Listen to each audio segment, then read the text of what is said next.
అనారోగ్యంతో బాధపడుతున్న నిరుపేదలకు సీఎం రిలీఫ్ ఫండ్ సంజీవనిగా పనిచేస్తుందని కాకినాడ రూరల్ ఎమ్మెల్యే పంతం వెంకటేశ్వరరావు నానాజీ పేర్కొన్నారు. కాకినాడ గులారిగుంటలో గల రూరల్ ఎమ్మెల్యే పంతం వెంకటేశ్వరరావు నివాసం వద్ద సీఎం రిలీఫ్ ఫండ్ చెక్కులు పంపిణీ కార్యక్రమాన్ని నిర్వహించారు.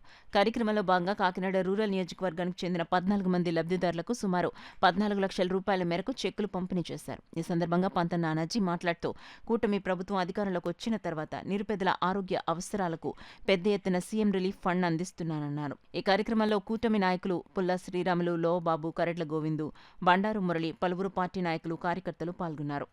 దాకా మొత్తం 26 చెక్కులు, 39 కానీ 26 చెక్కులు. ప్రాసెస్ కూడా ఎంత తొందరగా చేస్తున్నారంటే ఇచ్చిన వెంటనే నిమిషాల మీద ప్రాసెస్ చేస్తా. మాకు కూడా ఎప్పుడు ఎక్కడ పొజిషన్ అన్నది అంటే ఒక ఆలోచన, ఒక ముఖ్యమంత్రికి ఉండవలసిన ఆలోచన, ప్రజలకు ఏదన్నా చేద్దామన్న ఒక ఆలోచన, ప్రజలు ఇబ్బంది పడుతుంటే ఆ ఇబ్బంది చేయాలన్న ఆలోచన చంద్రబాబు నాయుడు గారు అయితేనే, పవన్ కళ్యాణ్ గారు అయితేనే వారిద్దరూ ఒక మంచి ఆలోచనతో గత 5 సంవత్సరాలుగా ఎప్పుడు కూడా సీఎం రిలీఫ్ ఫండ్ ఎక్కడ మనం చూసుంటాం.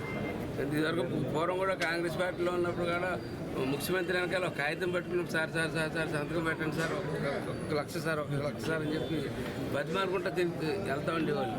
అటువంటిది ఇప్పుడు ఆయన ఆన్లైన్ చేసి మనం ఇలా పెట్టిన వెంటనే ఆయన దీన్ని చూసి వెంటనే పంపించి మెసేజ్, ఆరోగ్యం మహాభాగ్యం, ఆరోగ్యమైన వ్యక్తులతో ఆనందమైన సమాజం, వాటితోనే అత్యంత అభివృద్ధి సాధ్యం. శారీరకంగా మానసికంగా ఆరోగ్యం ఉంటేనే ఉల్లాసంగా ఉత్సాహంగా జీవించగలం. కుటుంబంలో ఒక్కడ అనారోగ్యం పాలైతే కుటుంబం మొత్తం కలెక్ట్ చెందుతుంది. మీ కుటుంబంలో వ్యక్తి అనారోగ్యం ఎక్కువగా ఉంటే బాధాకరం.